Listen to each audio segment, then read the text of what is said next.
ठीक तुम्हारे जैसे ही वो भी नंद थे, और तुम्हारी पत्नी ब्रजरानी के समान उनकी भी पत्नी थी। मैंने पूछा कि बाबा तो इस कल्प में जन्म लिया है, ये पूर्व कल्पों की बातें तुम्हें कैसे पता? तब गर्गाचार्य ने कहा, देखो ऋषियों के लिए कुछ भी अज्ञेय नहीं है। वे समय के किसी भी अंतराल में कभी भी जा सकते हैं और कहीं से लौट सकते हैं। वे पारावारीण होते हैं, भूत भविष्य वर्तमान काल को जानने का सामर्थ्य रखते हैं। इसी का नाम ऋषित्व है। मंत्र दृष्टा होते हैं और जान करके भी चिल्लाते नहीं रहते कि आओ आओ आओ देखो मैं ये जानता, मैं ये जान। और यदि कभी मौका मिले तो अपने को सच प्रमाणित कर देते हैं, मौका मिले तो, जिससे लोकोपकार हो, आत्मकल्याण हो, समाश्रितों का हित हो, तो सच को फिर छिपाते नहीं, लोक हित में रख देते हैं। अतः आश्चर्य मत करो, जय तस्मिन् महाभागाः प्रीतिम कुर्वन्ति मानवाः। उन्होंने ये भी कहा, उस कल्प में जिन लोगों ने इनके चरणों में प्रीति की, वे सहज ही संसार सागर से खेती गृहस्थी नौकरी व्यापार दुनिया भर का जंजाल ढोते हुए अनायास ही आनंद धाम को प्राप्त कर लिए। अये नंद सुनो तो, मुझे तो लगता है कि वही पुनः नंद भी वही है, यशोदा भी वही है, और वह जो परमात्मा था जो पूर्व कल्प में जन्म लिया था, अधर्म के बढ़ने पर वही पुनः आया है। भोले भाले नंद का उस समय में क्या कहता क्या करता, बस बाबा गर्गाचार्य की बात सुन लिया, सिर झुका लिया। अब मुझे विश्वास हो रहा है कि बाबा गर्गाचार्य जो कह करके गए हैं वो बात सत्य में एक सत्य है, एक सत्य है। हर बात तो उनकी सत्य है। इत्यब्धा माम समाधिस्य, जाते जाते गर्गाचार्य मुझसे कह गए, देखो ये कोई सामान्य बालक की कथा होती ना, ये हमारे तुम्हारे जैसे बालक की कथा होती तो अमलात्मा विमलात्मा महात्मा सुखदेव वेदव्यास जैसे महर्षि बार बार नहीं कहते। ये ऐसे बालक की कथा है जिसके बालक है ब्रह्मादि देवता, ब्रह्मादि देवता जिसके बेटा है, ये ऐसे बालक की कथा है। बालः ब्रह्म, बालः कः ब्रह्म यस्य। इसलिए बालक सभी बालक नहीं हो सकते। वास्तव में बालक शब्द का अर्थ तो एकमात्र कृष्ण में ही घटित होता है, राम में ही घटित होता है, वामन में ही घटित होता है, वामन में ही सार्थक होता है, और किसी में बालक शब्द का अर्थ सार्थक ही नहीं होता। बालक शब्द का अर्थ रामकृष्णाद्यवताराः, इन अवतारों में ही ये विभवाः जो विभवावतार है इन्हीं में सार्थक होता है बंधुओं।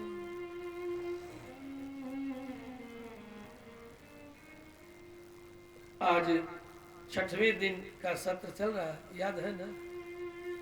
भूल गए? याद है ना? आज आज्ञा चक्र उन्मोचन दिवस है। इस पक्ष से तो कुछ कहा ही नहीं। प्रथम दिन की कथा मूलाधार उन्मोचन है, द्वितीय दिन की कथा स्वादिष्ठान चक्र संदर्शन उन्मोचन है, पुनः तीसरे दिन की कथा मणिपुर। उस कथा में प्रवेश करते ही भगति मणि तुम्हारे हृदय में प्रतिष्ठित हो जाते हैं तीसरे ही दिन। फिर तो संसार के सारे कर्म करते रहो, कोई असर नहीं पड़ने वाला है। मानसकार कहते हैं राम भगत मणि उर बस जाके, फिर क्या होगा? विषय भोग करि सकहि कीता के, राम भगति उर बस जाके, विषय भोग करि सकहि कीता के, राम भगति मणि उर बस जाके, विषय भोग करि सकहि कीता के, राम भगति बस उर बस जाके, विषय भोग कछु करे न ताके, राम भगति मणि उर बस जाके, विषय भोग करि सकहि कीता के, राम भगति मणि उर बस जाके, विषय भोग बस करि कीता के, राम भगति मणि।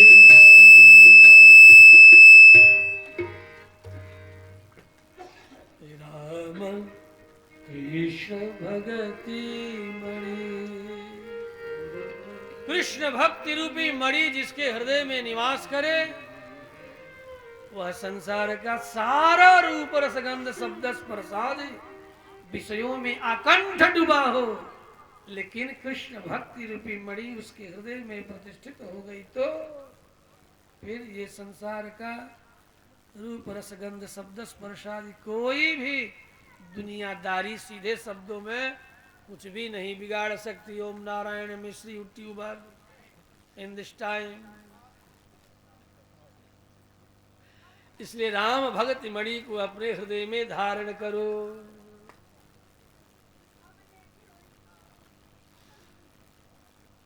कृष्ण भगत मणि को अपने हृदय में धारण करो। पूछोगे तरीका क्या है बाबा?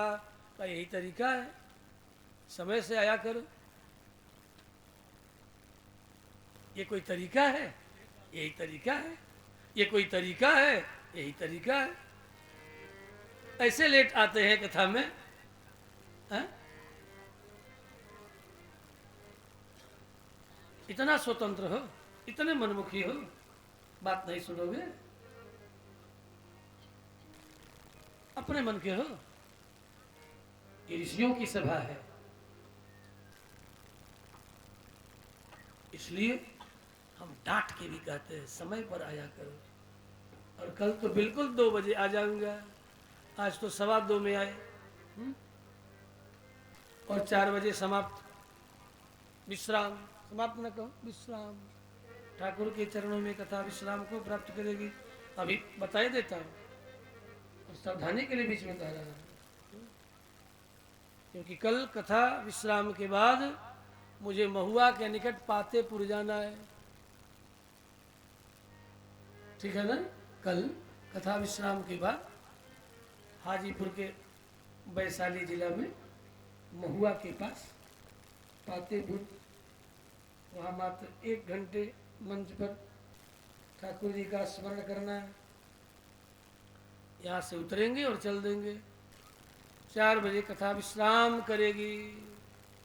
जैसे अभी 4 बजने में मात्र 4 मिनट शेष है, ठीक इसी समय कथा विश्राम करेगी। पहले ही बताई देता हूँ, बीच में बाद में लोग सूचना भी देते हैं तो हड़बड़ गड़बड़ में गड़बड़ हो जाता है। कुछ लोग समाचार सुनते हैं, कुछ लोग समाचार एडवर्टाइजमेंट उपेक्षा करके चल देते हैं कि पता नहीं क्या ये बोलेंगे। इसलिए हम कथा का अंग बना करके समय की घोषणा कर रहे हैं।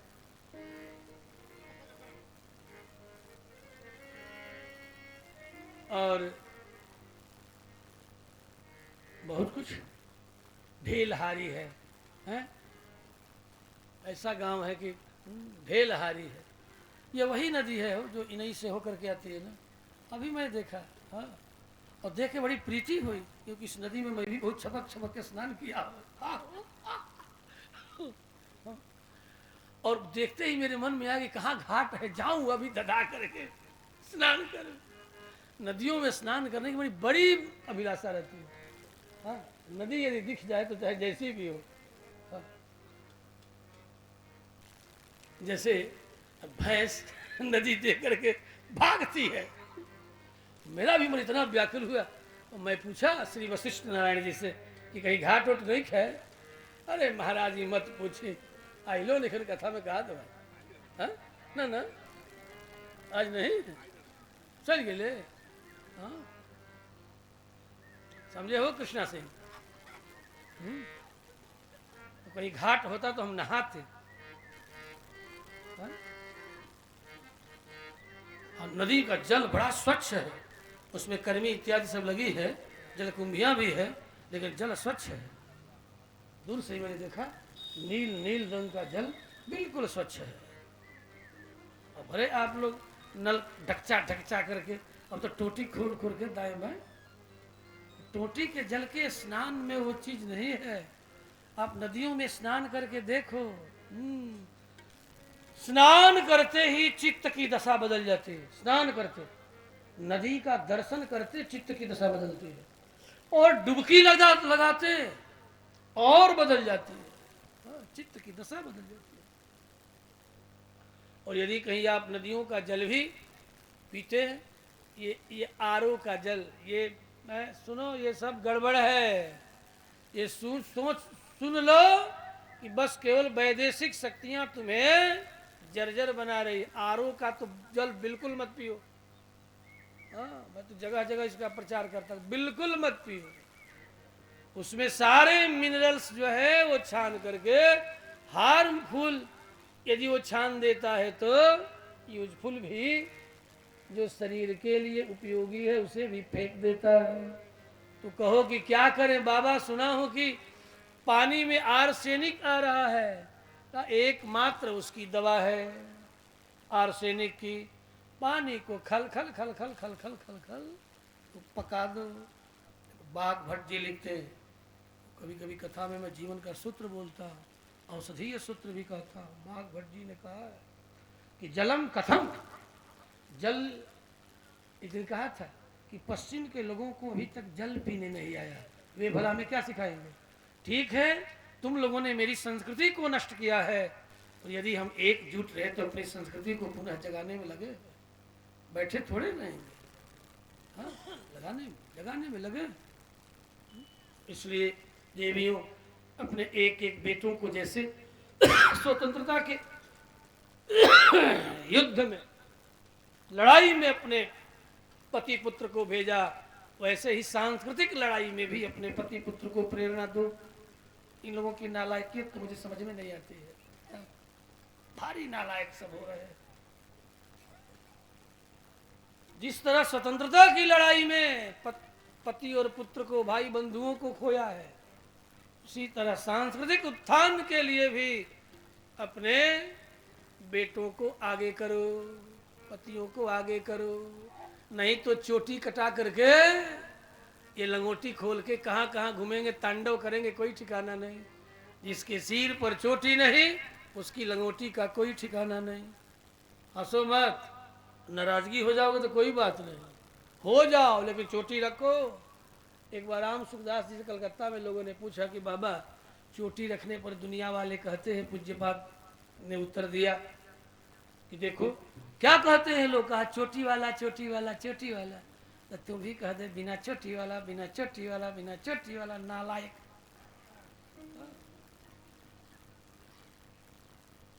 एक कथा है, यद्यपि कथा आगे बढ़ गई है फिर भी कह देता हूँ। एक दिन मैया जसोदा ने बालकृष्ण भगवान से कहा, देख बेटा, यदि तू गंगी गाय का दूध पी लेगा तो तेरी चोटी एक हाथ की लंबी हो जाए। अरे मैया ठीक कहती है। हाँ बेटा, अभी हो जाए वो, तो अभी हो जाए वो, अभी अभी। अच्छा, तब तो मैया ला उठ के खड़े हो गए, जो सोए थे बैठ गए, उठ के खड़े हो, बैठे थे खड़े हो गए, और खड़े होकर के मैया जसोदा ने बड़े से सोने के कटोरा में, सोने के कटोरावा में, बचपन में सुने अभी नहीं? माता सब लोरियां गाती थी, हमारी माँ गाती थी इसलिए याद है, सुना थी? अरे आव नदिया किनारे आव।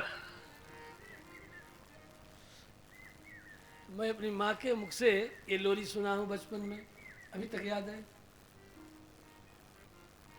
सोना के कटोरावा में दूध भात ले आवा। मेरी माँ भोजपुरी बोलती थी, मेरी मातृभाषा भोजपुरी है, हिंदी नहीं। हिंदी तो राष्ट्रभाषा है, मेरी मातृभाषा भोजपुरी है। हाँ, और आप लोगों की भी छपरहिया मिश्रित भोजपुरी, मैथिली मिश्रित भोजपुरी, बलिया वालों की भी भोजपुरी बहुत दूर में बोली जाती है ना। यहाँ के लोग थोड़ा सा इधर उधर घुमा के हेंगे होंगे इस शब्द का प्रयोग करते हैं। एने ओने, गंगा पार जाओ तो एने ओने, उधर चले जाओ अवध में तो एहर ओहर। अच्छा, बरेली से पार चले जाओ तो उधर अल्ली उल्ली, अल्ली उल्ली, इस पार उस पार, इधर उधर, इल्ली उल्ली, एहर ओहर, एने ओने, हेंगे ओंगे, हेंगे। तो ये सब बात एक ही है, केवल भाषा का थोड़ा थोड़ा थोड़ा थोड़ा, क्योंकि तो हमारे देश की प्रथा है, प्रसिद्धि है कि कोस कोस पर पानी बदले, चार कोस पर बानी, कोस कोस पर पानी। इतनी विविधता पूरे विश्व में, इतनी विविधता दुनिया में कहीं नहीं है जितनी विविधता भारतवर्ष में। मैंने सुना है कि 2200 बोलियां हैं, 14 तो अनुसूची में शामिल है जिसके व्याकरण है ऐसी भाषा, 200 तो भाषाएं हैं और 2200 बोलियां हैं पूरे भारतवर्ष में, ऐसा सुना। और कहीं 5वें 6ठे के बच्चों को एक दिन मैं देख रहा था भी कहीं कि 2200 बोली, और 2200 बोलियों में तो कितनी बोलियों का हम लोग स्वतः घूम रहे हैं, प्रत्यक्षीकरण भी देख रहे हैं आए दिन। नदी पार करते ही बोलियों में अंतर आ जाता है। एक भोजपुरी में इतना अंतर है कि क्या बताओ। एक भोजपुरी में बलिया की बलियाटी है, गाजीपुर की गाजीपुरी है, और गोरखपुर की गोरखपुरिया है, भोजपुर की भोजपुरिया है। ये सब भोजपुरी कहलाते हैं, सब भोजपुरी, क्योंकि भोजपुरी, भोजपुर का ऋण सब पर है। और ये भोजपुर छोटा सा एक गांव है जो डुमराव के पहले ऑन रोड, जब आप आरा से बक्सर की ओर जाएं तो एक भोजपुर नामक छोटा सा, अभी वर्तमान में, लेकिन बहुत एक जमाना था जब वो विशाल महानगर हुआ करता था, जिस समय ये भाषा अपने चरम पर थी, जो जिस समय ये भाषा उस साम्राज्य की राजकीय भाषा थी भोजपुरी, जिस समय राजा भोज और उनका विस्तार मध्य प्रदेश तक था, बहुत विशाल राज्य था उनका। इसलिए आप देखेंगे तो इधर झारखंड से होते हुए अब इस तरफ निकलिए दक्षिण दक्षिण पश्चिम के कोने में आप पैदल यात्रा कीजिए तो आप देखेंगे बिहार से निकल करके सीधे आप छत्तीसगढ़ और मध्य प्रदेश की सीमा की ओर, जैसे हमारे डेहरी आनसोन से पार कर जाइए, कहाँ सोन पार कर जाइए, गढ़वा में प्रवेश कर जाइए, आगे रामानुजन की ओर होते हुए आगे बढ़िए तो आप देखेंगे कि भोजपुरी का विस्तार हो रहा है, बोलियों में अंतर हो रहा है। वाड़पनगर तक मैं ऐसे घूमता हुआ गया एक बार तो देखा कि थोड़ा थोड़ा अंतर होते होते बहुत आगे निकल जाने पर अंतर थोड़ा बढ़ जाता है। अस्त श्री कृष्णचंद्र भगवान की। इसलिए अपनी बोलियों को भी संभाल करके रखना। अब चूंकि हिंदी भाषा में हम लोग कथा इसलिए सुनाते हैं कि राष्ट्रभाषा तो है ही, विविध क्षेत्रीय बोलियों को बोलने वाले लोग भी इसको खड़ी होने के कारण, खड़ी बोली होने के कारण सब समझ लेते हैं आसानी से। इसलिए संयोजक का कार्य करती है आज हिंदी। हिंदी के इतिहास बहुत बहुत बहुत नया है। इससे इतिहास तो तुम्हारी भोजपुरी का, हिंदी का इतिहास ही कितने दिन का है। अरे हजारी प्रसाद और काशी वाले भारतेंदु हरिश्चंद्र इत्यादि इसे अंगुली पकड़ करके चलना सिखाया हिंदी को, है? नहीं तो गया है भया है ऐसे प्रयोग चलता था। आया आया, गया है भया है, ये पुरानी हिंदी पढ़ी है आप, जो आज से लगभग 70-80 वर्ष पहले जो हिंदी अनुवाद संस्कृत से किया गया है, उसमें हाय के जगह पर भया है, भा भया है, भा का भी प्रयोग है, है को भा, और ये भा बिगड़ते बिगड़ते भोजपुरी में बा बन गया। बा वास्तव में बा भा है। भा शब्द भी वास्तव में है भवती, भवती से भा और भा से ब से बा। का बा हो माने क्या है हो, क्या का बा हो, हाँ? बिहार में का बा हो, का नहीं खे हो, हाँ? उ सब बा जवन जरूरत बा, का नहीं खे बिहार में सब बा। बिहार में साक्षात भगवती महालक्ष्मी का अवतार जनक नंदिनी जानकी बिहार में। निरक्षर भट्टाचार्य उच्च शिक्षा ग्रहण करने के लिए राम भी वशिष्ठ के गुरुकुल से निकल करके कहाँ आए, विश्वामित्र के गुरुकुल में आए, सिद्धाश्रम में आए। उच्च शिक्षा का केंद्र था उस समय हमारा सिद्धाश्रम, जहां पर विश्वामित्र निवास किया करते थे। विश्वामित्र महामुनि ज्ञानी, बसहि विपिन शुभ आश्रम जानी। विश्वामित्र महामुनि ज्ञानी, बसहि विपिन शुभ आश्रम जानी। विश्वामित्र महामुनि ज्ञानी, बसहि विपिन शुभ आश्रम जानी। जाके चरण सरोरु हलानी, जाके चरण सरोरु हलागी। करहि विविध जप जोग विरागी। कहे दो बंधु प्रेम जन जीते, कहे दो बंधु प्रेम जन जीते। गुरु पद पद्म पलोटत नीके, गुरु पद पद्म, गुरु पद पद्म, गुरु पद पद्म पलोटत नीके। कहाँ से आए, मतलब वशिष्ठ के आश्रम में उच्च शिक्षा की व्यवस्था नहीं थी, अथवा थी भी तो अधूरी थी। नहीं तो राम जी को उच्च शिक्षा ग्रहण करने के लिए सिद्धाश्रम नहीं आना पड़ता। और राम जी भी बेचैन थे कि अभी तक विश्वामित्र नहीं आए। गाधि तनय मन चिंता व्यापी, हरि बिनु मरहि न निशिचर पापी। बड़े बड़े पापिष्ठ, कहीं ताड़िका है, कहीं सुबाहु है, कहीं मारीच है। अब भयंकर कज्जलगिरी के तरह हजारों हजारों सैनिकों के साथ अपना अड्डा बना करके रह रहे हैं। और ये अड्डा किसका है, किसी और का नहीं है, राक्षस राज रावण का अड्डा है। उसी के द्वारा प्रेरित, प्रेषित और पोषित है।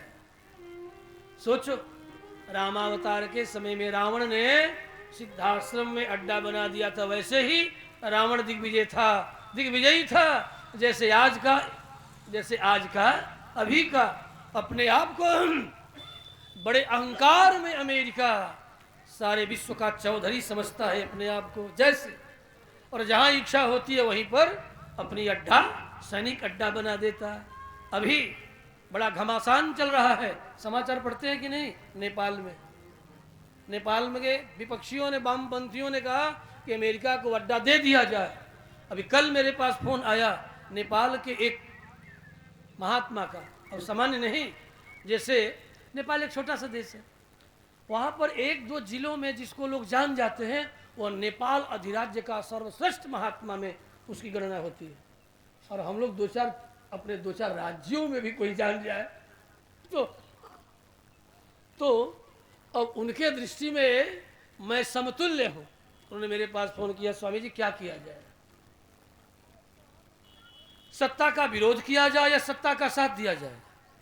ये अंतरंग चर्चा, क्योंकि अभी जो यात्रा 16 में हुई थी, उस 16 की यात्रा के वे नेता थे पूरे नेपाल अधिराज्य के, और हमारे मित्र भी हैं स्वामी भागवताचार्य जी, जो काठमांडू में माता तीर्थ में निवास करते हैं और बड़े अभिन्न मित्र हैं। कई यज्ञों में उनको मैंने बुलाया भी है। वे सलाह ले रहे थे कि क्या किया जाए, आंदोलन छेड़ा जाए। हमने कहा पहले आप समझ लें कि लाभ किसमें है, अमेरिका को अड्डा देने में लाभ है या न देने में लाभ है, पहले इस पर विचार कर लें। आप कहिए ना, आपकी क्या राय है? हमने कहा देखिए, यदि अमेरिका घुस गया नेपाल में तो आप समझ लें नेपाल को चबा जाएगा। वैसे ही जैसे भगवान कृष्ण ने कौरव सेना को जीतने से पहले ही चूर्णितैरुत्तमांगैः ही दिखाया विश्वरूप। भगवान कृष्ण ने अर्जुन को कि ले देख, तू सोचता है कि हम लड़कर के जीतेंगे कौरवों को? विश्व रूप में दिखाया। एक एक सैनिक कृष्ण के दांतों में इस तरह खींचे चले जा रहे हैं और चबाते चले जा रहे हैं। चूर्णितैरुत्तमांगैः केचित् विलग्नाः दशनान्तरेषु, कह रहे वेदव्यास, केचित् विलग्नाः, केचित् बहुवचन है, कश्चित् नहीं है, केचित् माने केचित् बहवः जनाः, बहवः सैनिकाः, विलग्नाः लग्नाः दशनान्तरेषु, दांतों के बीच में जो जगह थोड़ा सा बच जाता है जिसमें कुछ फंस जाए, उसमें अनेक सैनिक तो उसी में फंसे हुए हैं। दाढ़ में, विशाल दाढ़ में, केचित् विलग्नाः दशनान्तरेषु, दो दांतों के बीच में जो जगह है, दो दांतों के मध्य में, उसमें अनेक सैनिक उलझे हुए हैं। और एक बार जब दाढ़ चला रहे विश्व रूप में भगवान कृष्ण, तो उस दाढ़ में कितने लाखों सैनिक पीस पीस जा रहे हैं। अर्जुन ने देखा, बड़ा से, अरे बाप क्या हो रहा है? तू समझता है कि मैं मारूंगा? नालायक कहीं का, ये तो तुझे मैंने अवसर दिया है कि ले, जस ले ले, कीर्ति ले ले। जस कीर्ति तुझे केवल, परमात्मा भी किसी शरीर को, मानव शरीर को केवल जस कीर्ति प्रतिष्ठा देते हैं, करते तो वही है। जिस शरीर को जस कीर्ति प्रतिष्ठा उन्हें देनी है वे दे देते हैं। अर्जुन समझ गया, मारे हुए को तुम्हें मारना है, ये सब तुल्य ही सारे सैनिक हैं। अस्तु, ये बात उन्हें समझ में आ गई। कहा तब तो संगठन खड़ा करना होगा। कहा संतों का शीघ्र ही संगठन खड़ा कीजिए, नेपाल में मीटिंग कीजिए, और यदि आप मुझे बुलाएंगे तो मैं भी आऊँगा। कहा मैंने फलां से बात कर लिया है अयोध्या से। कहा ठीक, अच्छी बात है, वे आने के समय दे रहे? कहा दे रहे हैं, सभा होने जा रही है। नेपाल में बहुत विशाल सभा होने जा रही है, जिसमें भारत के भी जो नेपाल के सीमा के निकट के संत महापुरुष हैं वे वहाँ पहुँचेंगे और बड़ी सभा होगी। और आगे का जो भी कार्य हो, अब भविष्य की बात है, भविष्य। श्री कृष्णचंद्र भगवान की